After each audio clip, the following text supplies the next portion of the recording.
don't know if that was a contraction or what. Hi guys, welcome back to my channel. I'm going to attempt to do week 38 and week 39's update in one video. Nothing good happened in week 38 and week 39, so let's begin. In week 38, on average, the baby would be 6.8 pounds, but I found out that my baby is actually in the 70th percentile. I didn't think that that was recorded in anywhere in Canada, but I found it on one of my charts online because we have a thing where you can see your records. So yeah, she's in the 70th percentile. Like, that means if there's 100 babies, she's bigger than 70 of them. What? Like, that's huge. And so I also was reading that at the ultrasound I had at 32 weeks, the average baby at 32 weeks is 3 pounds and 3/4 of a pound. My girl was 4 pounds and 13 ounces. So when my OB said that she was a bit above average, it wasn't just a few ounces, it was a pound and a bit above average. So I'm probably carrying an 8-pound baby right now, and I'm not even done. The baby is actually sleeping when I sleep now, and I think that's because I've been resting during the day. And when I'm sitting around during the day, she's very active, and then so I think she just sleeps at night when I do. She's not even like moving around as much, but I read that that can be a sign that labor is near. I've been swelling to the extreme, especially in my face. I had a lot of comments this week that I looked very pregnant. Yep. I've been experiencing redness of my whole body. It happens every single night, and it gets really intense. It also happens during the day, and it honestly doesn't matter what I do. I just turn into the ripest tomato. I haven't had any cravings or wanted to really eat more than normal. I've actually had a smaller appetite being pregnant, but these weeks I started to get a little bit snacky. Sometimes I feel like I need to poo, and then when I sit down, I don't anymore.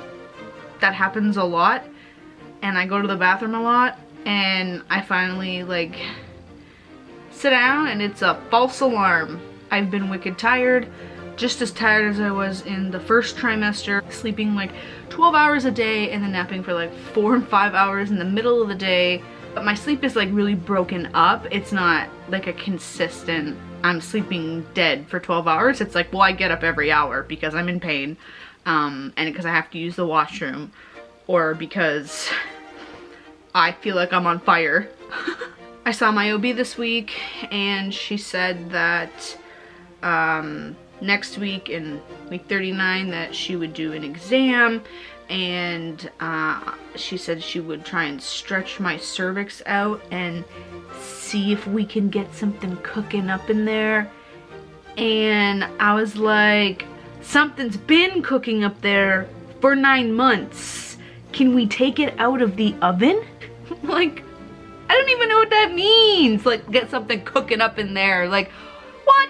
Same pain in my pelvis. It's just getting more and more painful. It is getting worse, and it's hard to stand. When I'm on public transit, sitting down, I have to sit down really slowly, and then standing up takes me a couple minutes, and I feel really bad because I feel like I'm holding up other people, but it just hurts. And I don't know, it's hard for me to see other people who are just as pregnant as me right now, and they're walking around and moving normal. I mean, they're just uncomfortable. I am in a lot of pain. I'm in a lot of pain right now. It's not as bad as it has been, but I feel it right now.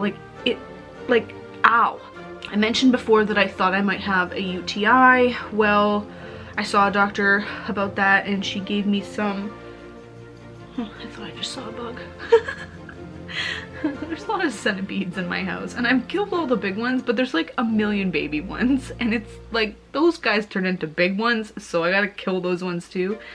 So I'm like constantly on alert for like a centipede or a spider or like a beetle or freaking something.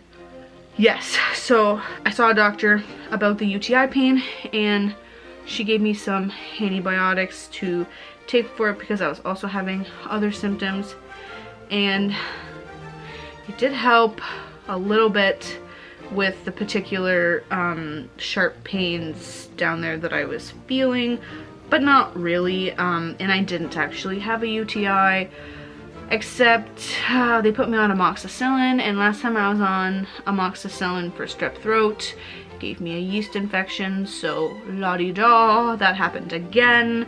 And yeah, things are just getting really uncomfortable because I'm going to the bathroom a lot, and like everything from my belly button down is a mess. Like so it hasn't been fun. I've secretly been hoping that like every new ache and pain that I feel is a sign of labor, and so like everything that I feel, I just Google it. Jaw pain, sign of labor? Like, because I've been having jaw pain, and I actually think that's because I've been clenching my jaw when I'm sleeping because I am in pain. Yeah, it's really difficult for me to fall asleep, and so I think there's a lot of tension in this area as I'm trying to like deal with the pain. So I wake up with headaches. Sometimes I get headaches during the day. By the end of week 38, I was thinking about trying to find ways to naturally induce labor. Week 39 was just, yeah, it just went downhill from week 38 at like a rapid fire pace. Every night I lied in bed crying, and you know, when I was awake I was crying, and if I was talking about my pain I was crying, and I was very stressed out. I was also feeling really sick. Like I could not lie down because I thought I was gonna puke, and being in pain, not being able to lie down because you think you're gonna puke is like, there was so many things wrong and just nothing that I could do but lie in bed and cry. I felt like I had some kind of wicked flu. Is this what SARS feels like? Why does it feel like I have a disease? I think my body is treating this baby like a parasite. Doesn't belong inside anymore. I've been having painful contractions, really painful menstrual cramps, the same sharp pains like in my urinary tract. My lower back has been killing me. My like entire belly, like my whole uterus has been getting sharp pains, and it's just never ending. And then every single night I get the fever face, and it's not just my face, it's like my whole body, and it just looks like I'm on fire. I've talked to some people and they said that, you know, they experienced something similar towards the end of pregnancy. My landlady even said like it was very similar for her. She had carpal tunnel in her wrists, and she would just lie awake at night crying because there was just like, there's no relief. The only thing you can do is cry.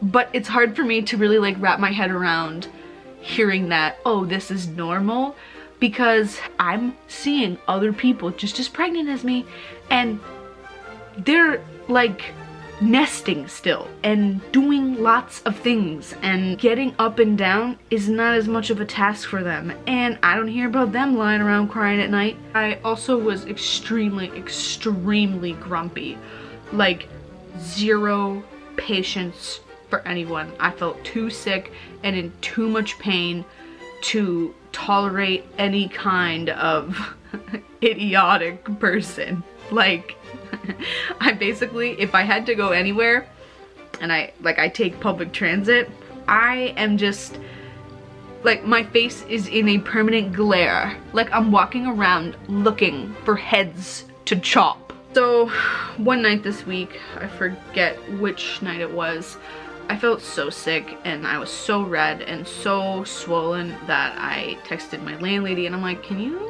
like have a look at me for a second? I'm a little concerned. So she looked at me and she was like, oh my god, like your face is even swollen. And I hadn't really noticed that my face was swollen because I was too hot and feeling like I had fever. And so yeah, and then I obviously was talking to my doula, and the more things that I was complaining about and kind of telling her about, the more she was like, maybe you should go to the hospital just to get this checked out, because if you're worried, it's not worth the anxiety.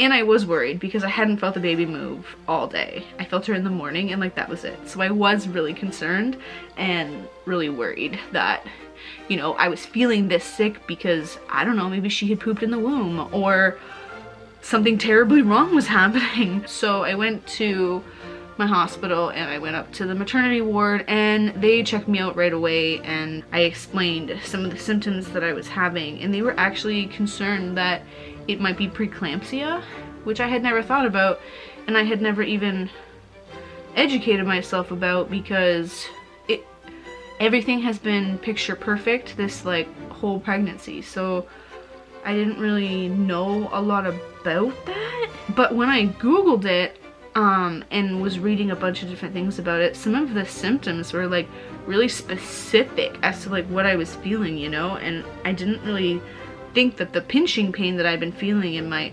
upper right back was also a sign of preeclampsia, because like your liver can get infected or like swollen, and then it was saying that there's a very particular like sharp pinching pain right along your like bra line, and I'm like, oh my god.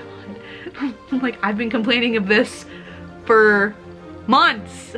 And they were concerned about my headaches. What's this pain? Oh my god, is this a contraction? I don't know. Sorry about that. That was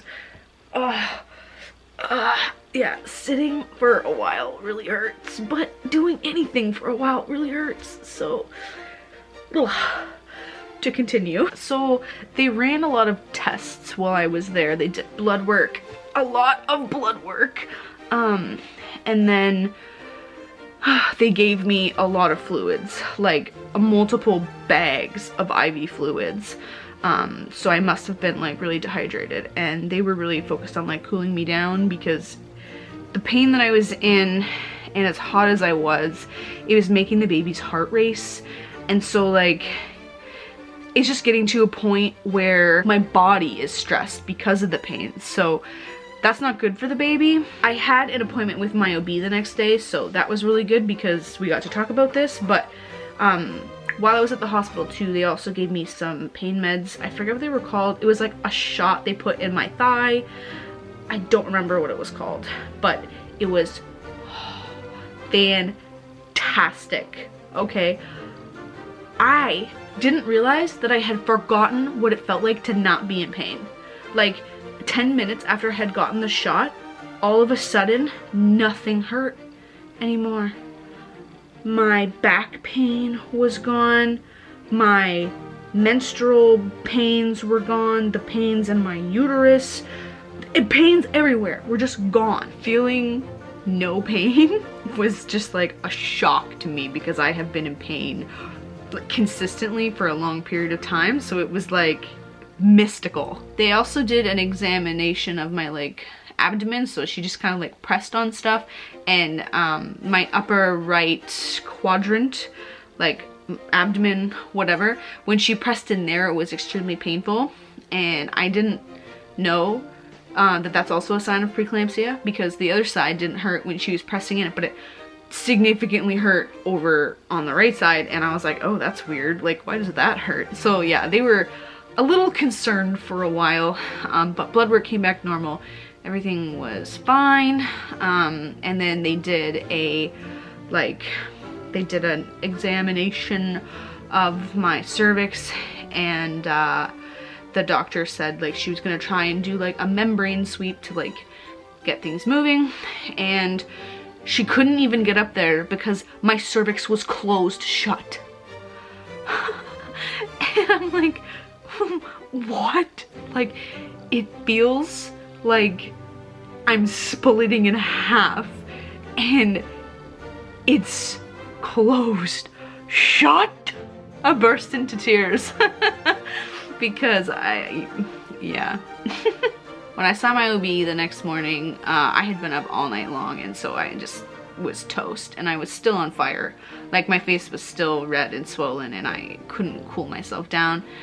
And she had like heard from the doctors that I was in, like, that I was up in the ward all night long, so she knew the story, and she was just like, so here's the thing, like, I'll induce you, but it's gonna, like, it's still gonna be kind of a long process, and it's really uncomfortable.